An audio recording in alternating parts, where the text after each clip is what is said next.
Day 87 English vocabulary class. First word deposit, జమ చేయు. Depress, నిస్పృహ. డిప్రెసింగ్, నిరుత్సాహపరిచే. డిప్రెస్డ్, నిరాశ మరియు కుంగుబాటు. డెప్త్, లోతు.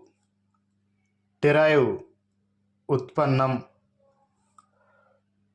డిస్క్రైబ్, వర్ణించుట. డిస్క్రిప్షన్, వివరణ. డెజర్ట్, ఎడారి.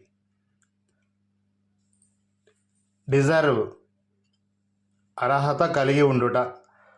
Okay, that's all friends. మన వీడియో కానీ మీకు నచ్చినట్లయితే మన ఛానల్ని సబ్స్క్రైబ్ చేయండి, లైక్ చేయండి, అలాగే షేర్ చేయండి. Thank you.